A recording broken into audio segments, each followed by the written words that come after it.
कैसे हैं आप लोग? आशा करता हूं कि आप लोग बहुत बढ़िया होंगे और आपकी तैयारी भी बहुत बढ़िया से चल रही होगी। क्लास 10 गधोली चैप्टर 4 नाखून क्यों बढ़ते हैं, हजारी प्रसाद द्विवेदी इनके लेखक हैं। ध्यान दीजिएगा, इनका जन्म जो हुआ था उत्तर प्रदेश में हुआ था 1907 ईस्वी में बलिया गांव में। ठीक है।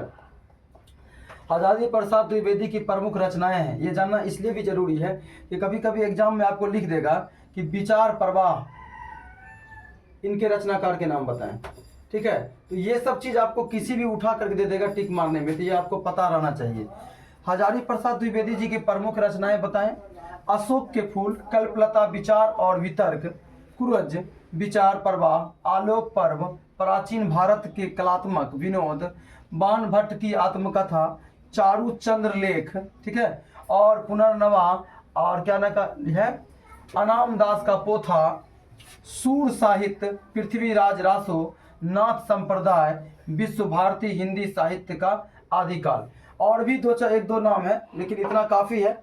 अगर इतना आपको याद रहेगा तो आपको एक नंबरिया जो है आपसे कोई छीन नहीं सकता है। क्या है इतना याद करने में? अभी लंबी समय भी है और आपको याद भी कर लेना चाहिए। ठीक है बाबू, वीडियो अच्छा लगा होगा तो लाइक सब्सक्राइब करना बिल्कुल नहीं भूलिएगा। ठीक है, धन्यवाद।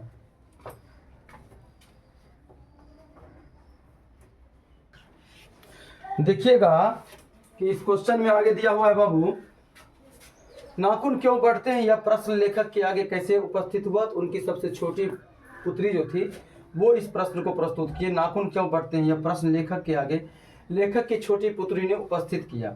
आगे का क्वेश्चन है, बढ़ते नाखूनों द्वारा प्रकृति मनुष्य को क्या याद दिलाती है।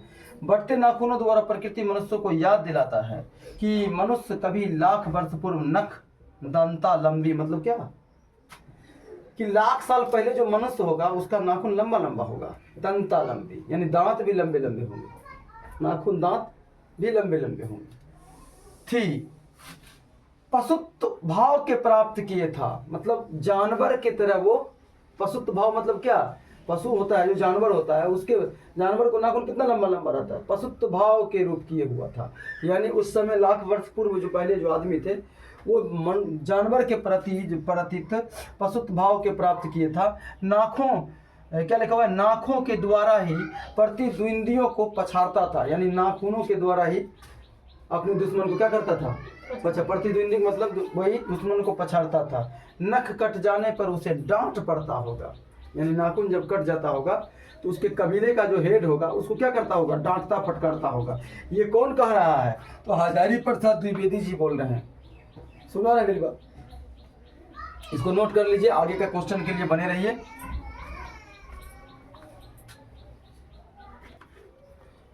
हाँ देखिएगा कि फिर से क्वेश्चन लेकर है नाखून के लिए।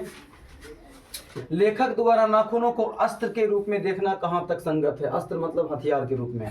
नाखून ही मानव के अस्त्र थे। आज से लाख वर्ष पूर्व जब जंगल में रहता था तो अपने क्या लिखा हुआ, पैने नुकीले नख से अन्य जीवों को आहत कर क्या लिखा, पेट भरता था। अपने नाखून के प्रहार से दुश्मनों को पछाड़ता था। इसलिए नाखून को अस्त्र के रूप में देखना युक्ति संगत है।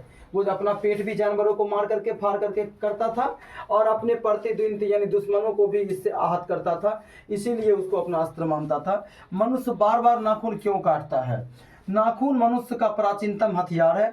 जिस समय मनुष्य पशु की भांति जीवन व्यतीत कर रहा था, यानी लाख वर्ष पहले जानवर के समान जब इंसान व्यतीत कर रहा था, आज मनुष्य उस पाश्विक पशु की भांति अपाश्विक वृत्ति को छोड़ चुका है।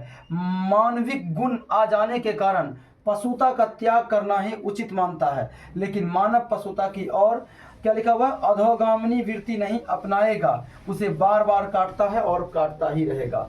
मतलब क्या, इस दौर में नाखून न करके तुम किस चीज को आहत पहुंचा सकते हो? कहां से जानवर, यहाँ छुरी है, भाला है, तिरछू है, गोली ठाए फाए है, सब चीज है। समझ गए बात को? तो यहाँ हथियार के रूप में बहुत सारे चीज हैं जिसको इस्तेमाल करने के बाद मुझे सब चीज प्राप्त हो सकता है। जरूरी नहीं है कि नाखून से ही काटेंगे। उस समय जो है सो लो युक्त नहीं था। उस समय जो है सो क्या कहता है, लोगों को उतनी जानकारी नहीं थी। उस समय जो है सो लोगों को ये नहीं पता था कि हम लोग बगैर नाखून का भी सब चीज कर सकते हैं। लेकिन आज इसके अंदर मानवता का गुण आ गया तो ये बार बार नाखून काटता है और काटता ही रहेगा। यही हमारे हजारी प्रसाद द्विवेदी जी समझाए हैं। इसको आप नोट कर लीजिए, आपको एग्जाम में निश्चित पूर्वक काम आएगा बाबू। ठीक है, धन्यवाद।